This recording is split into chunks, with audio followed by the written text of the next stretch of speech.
अगे रात न हलो अकेले कैसे पियो हल। हाँ तो की करियो बोल बोल। अगे हमरो दे हमर भाई को के दे दे, अगे हमरो दे हमर भाई को के दे दे।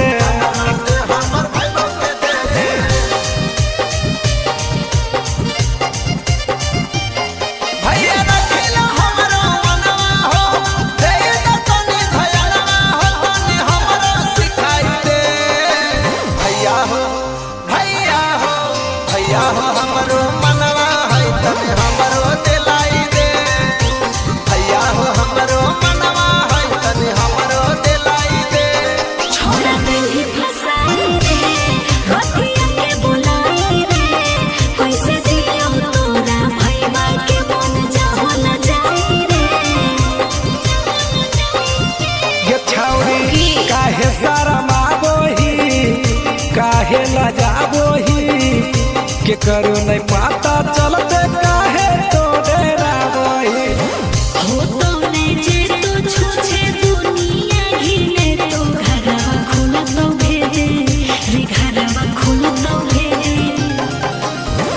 तब बोल कैसे विश्वास करियो। आगे ई सब जानू है, तू बस इतने कह दे हमरो दे हमर भाई को के दे दे, के हमरो दे हमर भाई को के दे दे।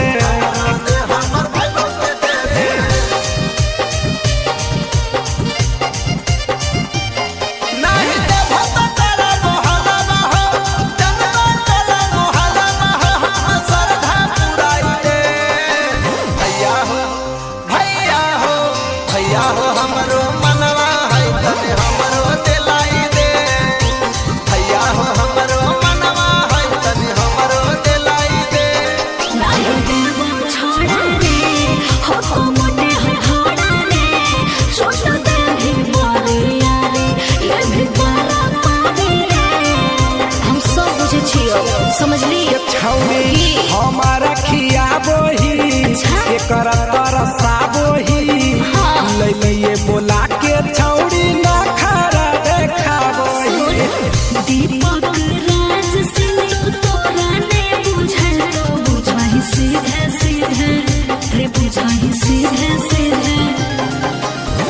अच्छा ही बताओ एक दिन तो देबइए पर सुन तोरा देबो, तोरा भाई के ना देबो। अगे हमरो दे हमर भाई को के दे दे, अगे हमरो दे हमर भाई को के दे दे। अच्छा बोल की ले मेरे, बस एगो चुम्मा दे दे। अच्छा ले, लेकिन थोड़ा सा ले।